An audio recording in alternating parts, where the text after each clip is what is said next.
Nakita nyo ang ginawa ni Bangag, mga kababayan? Nakita nyo? Nagbuhat ng isang maliit na sako ng bigas, mga kababayan, para patunayan niyang healthy. Kasama si Isko. Ayan mga kababayan, ano nang nangyari sa ating presidente? Our president has been reduced to a clown. Naging laughing stock na, mga kababayan. Sa halip na patunayan niya, mga kababayan, na marunong siyang maging presidente. Patunayan niya ang kanyang galing, mga kababayan, na mamuno sa bansa. Ang pinagkakabisihan ni Bangag ngayon, mga kababayan, ay patunayan niya na buhay siya at malusog. Pati dyan, mga kababayan, hindi siya pinapaniwalaan. Diyos ko Lord, paano pa? Kung ang pagka-presidente na pag-uusapan, panoorin niyo po ha. Sinong may sakit? Oh! 1, 2, 3, 4! 1, 2, 3, 4! Normal pa ba ito, mga kababayan? Diyos ko Lord. Kung healthy, pagpalagay natin healthy ang katawan ni BBM, pero ang ganito kung mag-isip, mga kababayan, healthy pa ba? Sabi nga ni Maluk Tikia, pagpasok pa lang daw, mga kababayan, sa press con, jumping jack na. Oh? 1, 2, 3, 4, 1, 2, 3, 4. At tapos, pagkatapos ng press con, nagpahabol sa mga reporter. Tapos ngayon, bigas na naman ang kanyang pinapasan-pasan. Ginawang dumbbell, mga kababayan, para sabihing healthy. Walang naniwala! Bangag! Ay nako, oh. Tapos ito, hindi mo nga yan trabaho, Bangag, na magbuhat ka dyan ng bigas. Trabaho yan ng barangay captain. Tingnan nyo si Isko, tawang-tawa. Barkada na sila ni Isko, mga kababayan. Alam natin yan si Isko, ginagamit lang yan si Bangag, mga kababayan, para mabigyan din ng ng mga ayuda dyan sa kanilang lugar. Sige, Isko, makipagplastikan ka. As long as walang sasabihin niyang si Isko, mga kababayan, laban kay Sara, pwede natin itong palampasin. Isipin na lang natin na ginagawa yan ni Isko para sa kanyang nasasakupan. Pero eto, trabaho ba ito ng presidente, mga kababayan? Trabaho ito ng, hindi nga barangay captain. Kahit barangay captain, mga kababayan, masasabihan kang epal. O ikaw mismo mag-aabot ng mga ayuda-ayudang iyan. Kaya, mga kababayan, tingnan nyo ang sabi ni Rowena Guanzon. Exercise Tayo tuwing umaga. BBM, huwag kang atras. Kami ay seryoso dyan. Tumasa sa hamon si Guanzon, mga kababayan, doon sa sinabi ni Bangag na sige, sina-challenge ko kayo sa gym. Si Guanzon, sina-challenge kita. Talagang healthy ka. Ang hamon ko sa iyo sa Luneta. Sa Luneta. 5 kilometers na walkathon. Walkathon na? Yung mabilis na lakad, mga kababayan. Sige nga, dalyo ka BBM, ilang metros lang yun, mga kababayan Walang aircon. Walang aircon. Walang golf cart. Kaya dahil natin pinag-uusapan ang kalusugan ng walang mga substance. presidente, ay dahil po sa krisis, kailangan nandito siya 24/7. Kaya lang, lagi naman po itong si Auntie Claire, pinapakita sa atin, mga luma namang video. Kaya nga, parang sinasadya nila, mga kababayan, dahil mayroon silang purpose Di ba, napatawag na sila ng DOJ, NBI, at saka mga kababayan para tugisin dahil yung mga kumagat, yun ang kanilang tutugisin, mga kababayan. Ayun na, si Bugris, kanila ng tinatarget, mga kababayan. tayo naguguluhan. Ngunit, pa-jumping jack si Jumping jack? BBM doon sa Malacanang, sabi Wala pa, papasok pa lang, mga kababayan, diretso jumping jack. April 14 daw, di ba? Kahapon pa yan. Mali pa yung petsa, pero, mukhang malusog naman. Kaya, Mukha, pero ang isip, hinahamon ka. yung mukha nga, mga kababayan, parang hindi na talaga malusog, Yung nakayuko siya, na press con siya, mga kababayan. Parang manipis na ang kanyang bumbunan na mga kababayan, buhok. Ang tanong ng marami, nalalagas na ba ang buhok mo, Ngag? Ni Vice Mayor Attorney Respicio ay hindi pala hinahamon ka. Tinatanggap ni Attorney Respicio ang hamon mo na mag-weights kayo dyan sa gym ng Malacanang at ako ang scorecard taker.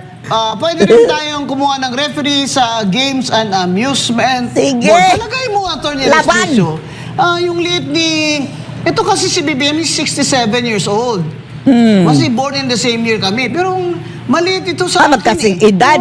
Tignan mo, lalong pumayat nung nag-diverticulitis siya. Palagay mo iyang binubuhat niyan ilang kilo kaya binibench nito. Kami mga Ilocano, Atty. Guanzon, mga taggat kami. Kung sinasabi nga namin sa aming lugar, mga maiitim kami, marami kami mga pinagkukuhanan ng lakas. Kami mga kalabaw. Kaya malaki ang bilib ko dito kay BBM na malakas siya at kaya-kaya kaming magtapatan sa buhatan. Kaya tuwang-tuwa kami, madam, mga Ilocano. Ano, buhat na nga ng bigas. Masaya-masaya kami na nakita namin na sobrang lusog si BBM. Kasi taon na hindi nagpapakitang malusog. Oo, ngayon. Hindi malusog ang kanyang pamumuno sa ating bansa. Walang trabaho. Yan talaga, no?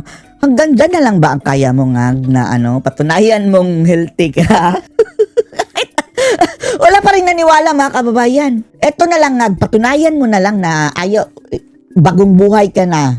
2028, huwag ka lang magnakaw. Tapos, tumahimik na kayo sa pamumulitika, panggigipit sa mga Duterte. Magtrabaho na lang kayong mga ungas. Pero kahapon, ipinakita niya, kaya niya palang mag-jumping jacks. Jumping. Kaya niyang gumawa ng kahit na konting measure para tulungan tayo sa panahon ng Diyos ko, Lord, anong maitutulong niyan, mga kababayan, pagtalon-talon ni Bangag? crisis. Kaya nainganyo nga kami. Sa wakas, magsisimula ka na bang magtrabaho, sir? Sir, araw-arawin mo yan.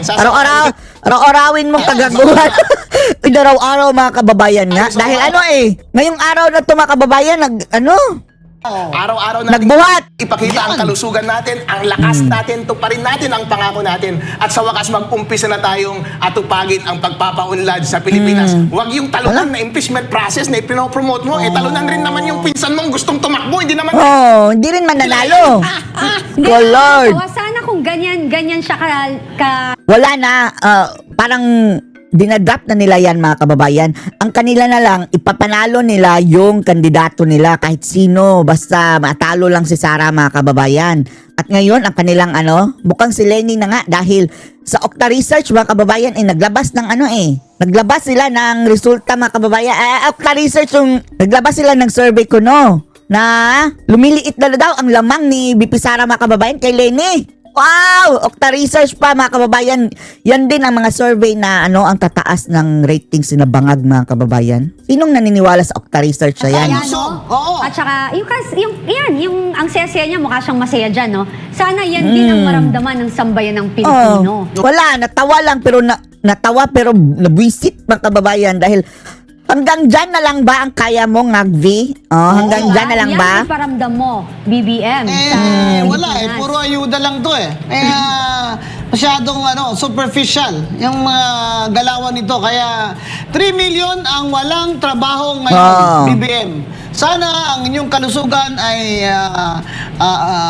Uy, Ngag, wala kaming pakingag kung ano nangyari sa'yo, Ngag. Itigil mo ng kahibangan mo. maayos talaga para mabigyan nyo naman ng trabaho ang mga Pilipino ngayon ay gutom na po. Yung bigas, sabi nyo ng inyong sekretary ay ika-cap down ninyo sa 50 pesos yung Wala na! imported. Kasi Wala! May nangyari ba? Wala, kinalimutan! 57 at 58. Pero Kinalimutan. Yan ang katotohanan. ay inaangkat po natin, I think, 80% ng bigas Yun ang problema, hindi ba, ate? Oo, nakakalungkot yan. Paulit-ulit natin ang pinag-uusapan na tayo ang nagturo sa Thailand. Ngayon, Tapos bumibili tayo tayo. na bumibili. Na sa samantalang, dapat suportahan natin ang mga farmers natin kasi marami naman tayong lupang pwedeng pagtaniman. Marami, Ngayon, Kailangan lang na support talaga, mga kababayan, Support from the government. Wala pag-isapan natin ang Ninanakaw, mga kababayan, ang ninanakaw ng gobyerno mismo. impeachment dahil ito ang talagang project ni Sandro Marcos. Ito ang kanyang pet project as majority leader.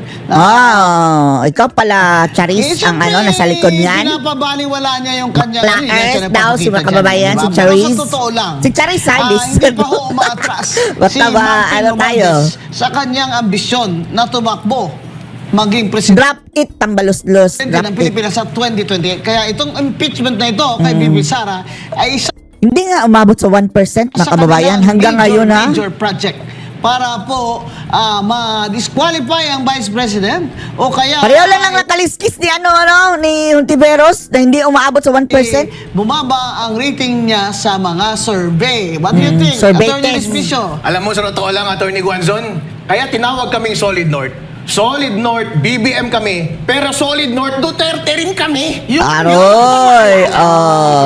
2022 kaya nanalo si BBM dahil sa Duterte kasi love namin silang dalawa. Ang nakakalungkot lang kasi, yung dalawa naming daddy, yung daddy namin at mami namin ay nag-aaway. Bakit mo inaaway? Hindi, inaway lang ni Bangag mga kababayan, tinraidor. Nag-cheat ang Bangagas. BBM si Sara.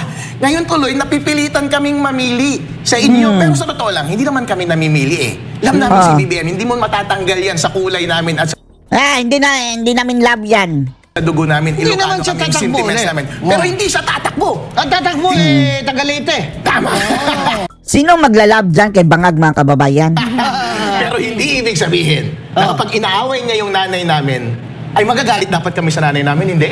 Love namin si Sara. Oh. Kung ang pinupush niya ay yung pinsan niya na hindi naman Ilocano, na hindi naman maitim, na hindi naman namin kakulay, na wala naman kaming affinity at sentimiento. At hindi rin waray. Hindi rin marunong yan magwaray. Ay, hindi rin namin kilala yan eh. Sino ba yan? Sabi nila buhaya eh, pero mas mukhang baboy.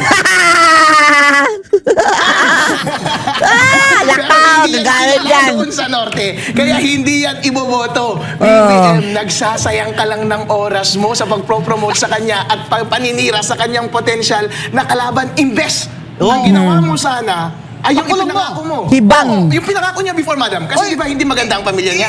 Ipakulong. Di ba sabi ni Ombudsman Rimulya, lalabas na sa Mayo. Pakukulong niya si Martin Luther T. Luther? Romualdez sa kasong plunder. Palagay mo, mangyayari ba yan, attorney? Liar. Tingnan natin, abangan natin. Pero itong si BBM, sana magbago siya ng puso. Huwag masyadong resentful bossing dahil tinulungan kayo ng Duterte para maging presidente ng Pilipinas. Hindi, yung resentful mga kababayan parang paghihiganti. Bakit paghiganti siya kay Sara? Wala nga ginawang masama si Sara sa kanya. Binigyan po kayo ng pagkakataon na i-redeem ang pamilya ninyo. At pinalibing pa si FM. Tama. So, yan talaga mga kababayan ang nag-change sa narratives, yung pagpapalibing. Exactly. I-redeem ang lahing Pilipino kasi nung presidente ang kanyang tatay, yun lamang yung panahon na may pride ang Pilipinas at nung presidente si Digong Duterte. Pero ano ang ginawa niya? Akala natin hindi niya naman nauulitin siguro yung pagnanakaw. Pero tanga naman itong si BBM eh. Tanga ka, BBM. Pagnanakaw. Inuna, priority. Yung pagkakataon. Eh, nangyari sa atin yan, may malas, minalas ang Pilipinas. History Hanggang ngayon. repeats itself. Diba? Oh. Oo. Hindi na natapos yung, pasakit. Hanggang ngayon, tuloy-tuloy. Kahit Ay, anong grabe. Inflation ng panahon ni Ferdinand Marcos ay umabot sobra sa 60%. Ngayon, 4.1%. Pero walang kita ang mga tao. 3 million walang trabaho at ang gasolina at crudo ay napakataas. Kaya po, magbisikleta na lang daw kayo, sabi ni Magtipid. magtiis kayo, magbayanihan kayo, mag-carpool kayo. Pero habang kayo dyan sa gobyerno, Pero sila ang napaparty. aircon nyo ay naka-on mula 7 o'clock hanggang 7 o'clock ng gabi. At 24 hours Dapat pa. half day lang yung aircon nyo. Alas 12 lang hanggang alas 5. Tingnan nyo kung hindi ba kayo makakasave ng pera dyan. Di ba? Oo, ano pa kaya ang pwedeng gawin ni BBM, Attorney Respicio? At saka itong kainitan na ito, Atty. Guanzon, nasa natural habitat namin yan eh. Mga Kaya hindi Ilocano. kami magpawis at magpaaraw, kaya ang itim-itim naming lahat. Pero more than any economic policy, ang hinihintay namin kay BBM ay yung moral leadership. Sabi nga ng ex ko, yung quality time. Kaya niya ako Quality. kasi wala akong quality time sa kanya. Hindi ka pa nakamove on, no? Paano? Kahit love namin Magagalit ang asawa mo niyan. siya, tulad ng ex ko dati, love niya rin ako, love ko rin siya. Dahil wala siyang quality time sa atin at walang moral leadership and support, gusto na rin namin makipag-break sa kanya. Yun. Pero bossing, sa totoo lang ha, Palagay mo, Move on, boy. Lokendote ay solid north pa rin? ay hindi bossing, ay madam, solid north for Bossing. BBM. Hindi natin may tatanggihan, madam. Kahit ako sa puso ko, kapag tignan mo sa loob niyan, may BBM Pero pa rin pag hindi nakasulat si dyan. BBM ang kandidato, walang solid north. Walang solid north para laban kay Sara. Yun ang kailangan nating establish. Walang solid north laban kay Sara. Pero may solid north para sa mga Duterte. Kung iisipin Kung ako niyan, mga kababayan, ganyang klaseng leader, walang kababayan.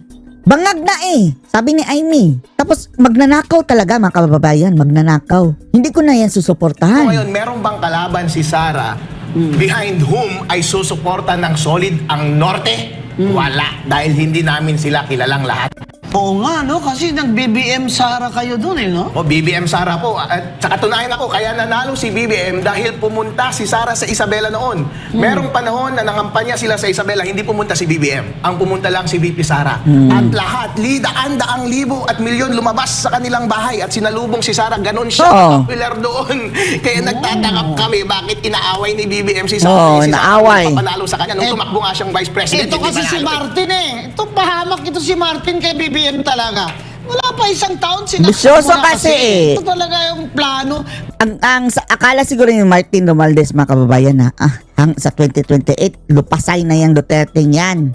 Dahil ngayon parang sisirain natin, tapos ako, mag-aayuda ako araw-araw akong ayuda, bigay-bigay tayo ng pera. Maliit ang tingin ni Romualdez sa mga tao, mga kababayan, na akala niya parang mga hampas lupa lang yun talaga, mga kababayan, na parang mga pulubi. Bigyan lang ng pera, maghaliluya na. Hindi, Martin. Kahit tinanggap ng mga tao ang ayuda, hindi ka pa rin iboboto. Gusto mo talaga Buhaya. ang presidente, hindi yung vice president. Kaya nangyari to, kaya nagka-maleta kayo dyan, lahat ng ayuda dyan, dahil binotbahin nyo naman yata dyan, Speaker Martin, eh. Tsaka tatlo-tatlo na kayo dyan, asawa mo at Tapos overstaying pa, mga kababayan, asawa, ha? Sama nyo na. Overstaying. Next time, para naman all in the family na talaga. Kung sa bagay, si Isidre, diba, dati mo lang naman. Asidre, nasabi ni Ka Eric, Go mukhang for- hippopotamus. Go for that. May nagsabi sa akin, Mama Bing, na si Isidre daw. Hippopotamus, sabi ni Ka Eric. Si Ka Eric nagsabi, ha? Hippopotamus daw si Asidre. Corinthian. Oy, bongga. Kung totoo yan, di ba? Ano daw? Ano yan eh, go for this, go for that. Ibalik May mo nga. nagsabi sa akin, Si Mama Isidre? Bing, na si Isidre daw nakatira sa Corinthian. Oy, bongga. Pa Corinthian? Ano yung Corinthian? Hindi natin alam yung mga sosyalan yan, mga kababayan. Kung totoo yan, di ba? Paki-check nga, ano kayang ano bang negosyo ni Isidre? Ano yan, mga Corinthian? Mga bilyonaryo? Lugar ng bilyonaryo? Ang mahal kaya ng property sa Corinthian? Walang negosyo. ang mahal. Dati daw, taga Marikina yan eh. Daw taga Marikina daw yan dati. Hindi natin alam saan sa Marikina. Pero kung napunta na siya dun sa mga first class subdivision, kailangan na po makita ang salen ninyo. Yan. Kasi So, hinahanap pinag-uusapan nila eh. ng salen, Atty. Respicio. Palagay mo kaya tama ito na ang salen ni BP Sara ay gustong i-require ng Justice Committee para daw makita na talagang Sige, i-require nila. Pero bakit pati yung hindi pa siya vice presidente, mga kababayan? Outside na yan. Pagmamalabis na yan. nagnakaw siya.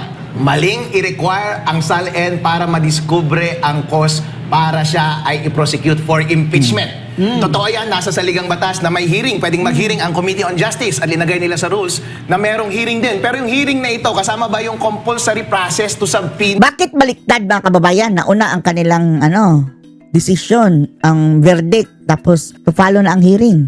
Para magkaroon ng fishing expedition, magdiskubre ng ebidensya. Hindi po, dahil nandun mismo sa House Rules ay dapat doon sa complaint, kompleto dapat yung allegation of facts para mag-establish ng case. Ibig sabihin po niyan sa pagboto, kung sufficient yung allegation, sufficient in substance, yung complaint ay dapat in-identify yung offense, yung 5 grounds ng impeachment, in-identify yung elements, at meron dapat facts to support those elements. Ang tanong, meron bang facts to support them? Hindi po kompleto. Dapat to begin with, kompleto na para ka Wala abusado talaga, mga kababayan, itong kongreso. Abusado. Sufficient in substance yung complete, hindi yung after the fact ka magdidiskubre. Dahil ang stage ng Committee on Justice ay accusatory stage. Ang judicial stage ay nasa Senate. Doon ang trial. Hindi mo pwedeng ipagkait sa Senate or hindi mo pwedeng agawin sa Senate the power of compulsory process to subpoena witnesses and evidence dahil hindi pwedeng madoble-doble sa isa't isa. Ngayon, sinasabi nila may hearing. Kapag may hearing, hindi porket may hearing ay kailangan na ng trial. Hindi po. Kasi halimbawa, sa ligang batas, meron ding hearing kapag appointments. Pero wala kang karapatang magsubpina doon kapag hindi pumunta yung tao. Hindi mo pwedeng iparesto yun. Hindi ka tulad inquiry in aid of legislation. May hearing lang para may pagkakataong marinig or sumagot yung kalaban. Pero hindi ka pwedeng dumiskobre or maghanap or mangisda ng ebidensya. Mangisda. Mangisda. Justice Ascuna agrees with you. Sinabi niya, this is a major fishing expedition. Yung Fishing. pagsabi na yan ng kung ano-ano. So, fishing. Kasi dapat kung ano na naka-attach yan sa complaint, yun na yun. Doon kayo bumatay ng inyong sufficiency in form and substance. Ngayon, sa tingin ko, Attorney Respicio, ang House Committee on Justice ay siyang nagmimistulang abogado ng mga complainants dahil sila ang kukuha ng iba pang ebidensya na para magamit laban sa kay VP Sara. Kahit na po ang rules dyan ay masyado namang vague. Kasi itong si Chair Luistro ng Justice Luistro. Committee ay Parang- hindi ko nasasabihin, ha? Napaka-agresibo nilang gusto talagang magkaroon ng- Napaka-loyal nito kay Martin Romualdez. Minion ito ni Martin Romualdez eh. Di ba ito yung congresswoman sa may AX Walang dahil baha. sa speaker. Walang speaker. May tupak AX. dahil sa speaker. Yan. Kaya po hindi maniniwala ang tao na this Minion. Justice Committee hearing is going to be fair. At nag-object na rin dyan si Congressman Rufus Rodriguez. Isa rin niya si Rufus. Nag-object kunwari tapos bumoto ng yes. Sinabi niya rin, fishing expedition. Pero, siyempre, overruled. Diba? Kasi si Luistro nga eh. Minion nga.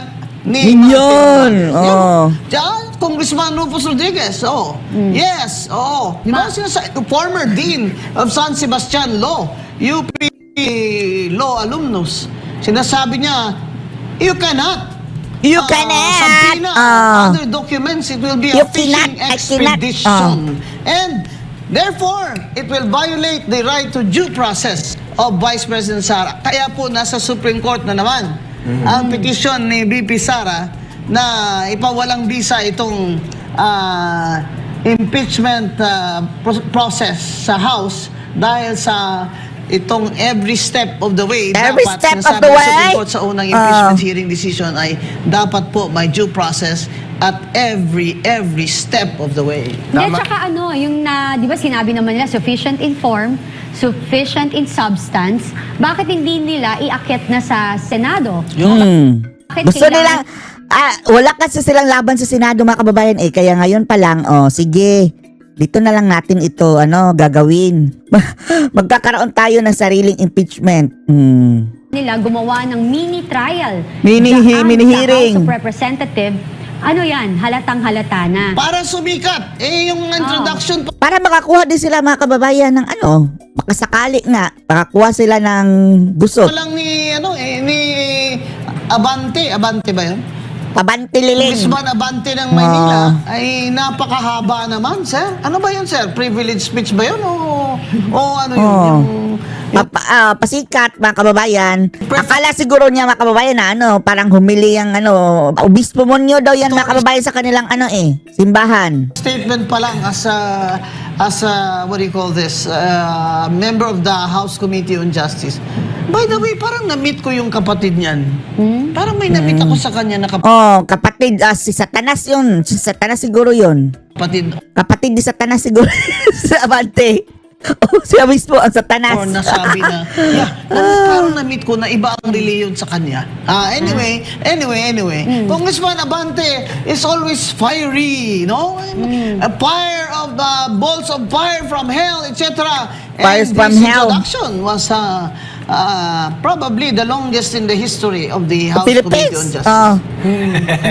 Tama po yung petition na ifinal ni VP Sara sa Supreme Court dahil may grave abuse of discretion po yan. Kasi yung question ng sufficiency in substance, malinaw yung ginawa nilang rules. dapat may sufficient allegation of facts to support the offense. Kahit sabihin nilang political process, yung impeachment proceedings, kung nag-layout kayo ng rules of procedure, kailangan yung sundin yon. And that is a question of law. At kapag nag-depart kayo doon sa procedures ninyo, yan ay grave abuse of discretion. Kaya pwedeng pawalang bisa ng Supreme Court yung ginawa ng Committee on Justice sa pagpasa nila ng sufficiency in substance question.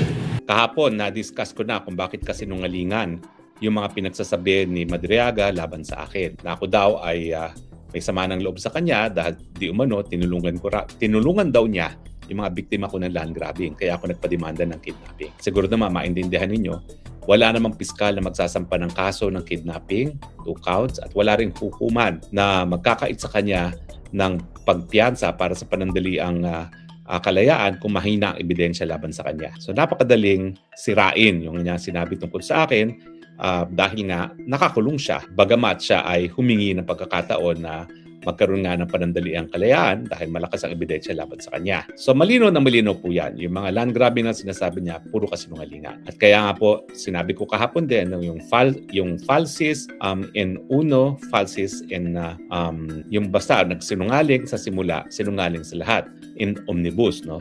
Falsis in uno, falsis in omnibus, no? So pag nagsimula ng sinungaling, lahat ng sasabihin niya kasinungalingan. Si BP Sara, hindi pinansin ang kanyang mga aligasyon kasi hindi naman kapansin-pansin. Bukod lang doon sa sinasabi niya na nahirapan daw si BP Sara sa law school. Siguro naman kung ang grade ni BP Sara sa bar ay 80%, magpapakita yan na hindi naman totoo yung sinasabi niya. Talagang siya naman ay natapos sa kanyang law degree sa sarili niyang sikap. Pero ang problema, kami na dalawa ni Inday Sara, pwede namin pasinungalingan ang sinasabi niya. Itong Madriagang ito, palibasa alam niya nakakulong si Tatay Digong, alam niya na hindi po pwedeng pasinungalingan ni Tatay Digong dahil nga siya ay nakakulong at hindi pinapayagang magsalita sa publiko. So, ayan po na naman, ako ay spokesperson na naman ni Tatay Digong at ako naman po ngayon ay magpapasinungaling sa sinasabi niya kung tungkol kay Tatay Digong. Unang-una, wala pong ebidensya na magkakilala sila ni Tatay Digong. Ang nakakapagtaka nga, kung talagang sila ay magkakilala at siya ay pinagkatiwalaan pa ni Tatay Digong, diyan papasok yung nasaan man lang ang isang larawan na nagpapakita na nagkaroon man lang siya ng pagkakataon na makilala si Tatay Digong. Wala po. Siguro naman, you will agree with me na kapag meron kang pagkakataon na makasamang presidente, magpapapicture ka. Yung katunayan na wala siya ni isang picture kay Tatay Digong, yan po'y patunay na talagang hindi siya kakilala ni Tatay Digong. At dahil hindi siya kakilala ni Tatay Digong, walang dahilan para siya magkaroon ng kahit anong transaksyon ni Tatay Digong. Kaya nga kasinungalingan yung sinasabi niya na naging bagman siya ni Tatay Digong kasi hindi nga siya kakilala at wala silang pagkakataon. Ako naman po, sa 4 na taon na ako'y naglingkod kay Tatay Digong, ni minsan, hindi ko nakilala yung Madriaga na yan, hindi ko narinig. Bagamat ako talaga usyoso kasi tagapagsalita. So inaalam ko talaga kung sino mga kausap ni Tatay Digong, miski yung mga not for public consumption, nalalaman ko yan dahil ang aking dahilan. Kaya ako naman tinanggap yung posisyon ng pagiging tagapagsalita is nangako sa akin si Tatay Digong na 24/7 access. No? So lahat ng mga nakikipag-usap kay Tatay Digong, inaalam ko po yan. At ni minsan, wala ako nakita na pangalan ng Madriaga. At nung kami nga po ay nagkakaroon ng preliminary investigation para sa 2 counts ng kidnapping, ang alam ko lang, sinasabi talaga nitong Madriagang ito na hindi posible na siya daw ay nangidnap dahil yung panahon na nangyari yung kidnapan, siya daw ay nag-a-attend ng ISIP, yung parallel group ni Inday Sara. Pero siyempre, yung ganyang alabay, baliwala po yan dahil sa Rizal naman nangyari yung pagtitipon, hindi naman ibig sabihin na palibasa siya kasama sa kasabuatan ng kidnapping at hindi siya kasama sa mga dumuko dun sa mga kabataang yon, ay hindi siya dapat managot for kidnapping. So, alibi is the weakest defense at talagang binaliwala naman niya ng piskalya at ng hukuman. So ngayon, ano po yung sinasabi niya kay Tatay Digong? Dahil di nga siya kilala ni Tatay Digong, wala silang kahit anong transaksyon, imposible na binigyan siya ng 25 million pabili ng Ducati. Hindi ko alam kung ang Ducati 25 million. Sa akin, saksakang mahal yan. Para naman siya bumibili ng Rolls Royce. No? Sa akin, kalokohan din yan. No? Na nagpabili ng Ducati at nasa kanya pa yung Ducati. Siguro meron siyang Ducati, pero sigurado po ako, hindi nang galing niya kay Tatay Digong. At hindi naman po pwede na salita lang niyang basehan niya dahil nga si Tatay Digong ay nakakulong at hindi po pwedeng pasinungalingan yung niyang mga sinasabi. Kaya nga po, yung mga iba pang sinasabi nila na nagkaroon daw ng pagtangka na tanggalin si Marcos Jr. sa posisyon, sa totoo lang po, kung ginusto yan ni Tatay Digong, nagawa niya. Ako po, pagtatapat ko, palagi kong sinasabi, bakit ba hindi mo pahimukin yung mga sundalo na mag-alsa na labang kay Marcos Jr.? No? Palagi niyang sagot, hindi. Kinakailangan, sumang-ayon tayo, sumunod tayo sa saligang batas, kinakailangan eleksyon. No? So yan ang palaging sinasabi ni Tatay Digong. Hindi nga ako nag-agree doon dahil kung ginusto lang ni Tatay Digong na talagang himukin ang hukbong sandatahan para tanggalin si Marcos Jr., wala na yung Marcos Jr. na yan. Dahil after all, sino ba nagdoble ng sweldo ng mga hukbong sandatahan, kapulisan? Si Tatay Digong lang. So napakadali po niyang hingin yan, hindi niya ginawa. Kasi nga si Tatay Digong, abogado, yung frame of mind niya, gusto niya lahat sang-ayon sa saligang batas ang gagawin. Ano ba bang kasinungalingan niya? Well, si Amy Marcos nagsabi na na wala talagang pinagkasundo ang term sharing. So, ang sinabi lang talaga ni Tatay Digong noong mga panahon na yon ay kung tatakbo siya na presidente, pwedeng vice president si Bongo at ang buong gabinete, si Bongo ang magtatalaga, no? Pero wala pong power sharing na sinabi. So, ibig sabihin, lahat ng mga sinasabi ni Madriaga na ginawa niya kay Tatay Digong, unang-una nakakilala siya, na siya ay naging malapit kay Tatay Digong, na siya ay binigyan ng mga pera, na siya ay ginawang bagman din ni Tatay Digong, na alam niya ang mga planong politika ni Tatay Digong nung eleksyon ng 2020, 2020, nakalimutan ko ng mga panahon, 2025 elections ba yun? 2020, wait, 2022 elections, no? Ang tagal din ng panahon, no? 4 na taon na nga pala nakaupo si Bangag dyan sa Malacanang, no? Na nagkaroon ng term sharing, lahat po yan kasinungalingan. Ang punto po ay matapang magsinungaling itong si Madriaga tungkol kay Tatay Digong dahil alam niya na nakakulong si Tatay Digong at hindi makakapagsalita para pasinungalingan. Well, ngayon po, dahil ako may minsan naging tagapagsalita ni Tatay Digong, sinasabi ko po, kasinungalingan ang lahat ng sinabi ni Madriaga. Dahil sa totoo lang, kung totoong nagtangka sa buhay ni Marcos Jr. si Tatay Digong, wala na ngayon si Marcos Jr. dahil alam naman natin ang loyalty talaga ng hukbong sandatahan ay nakay Tatay Digong dahil sa ginawa niya sa kanyang sweldo. Kung gugustuhin ni Tatay Digong na shortcut para matanggal niyan si Marcos Jr., matagal na siyang wala sa posisyon. Kakasisi nga na hindi talaga ginawa yan ni Tatay Digong. Pero wag po tayong maniwala sa kasinungalingan at ako naman kampante na intelihente na ang Pilipino, hindi po pwedeng mapaniwala sa mga salita-salita lamang, lalong-lalo na kung nanggagaling sa isang nakakulong na pinaghihinala ang kidnapper na minsan inasentensyahan ng parusang kamatayan dahil din sa sakit. Maraming salamat po sa inyong patuloy na tiwala sa akin at sa pamilyang Duterte. Maraming salamat po sa inyong suporta. Ito po iyong Spokesang Bayan nagsasabi, I love you Philippines, the only country that I have, we're the only country that I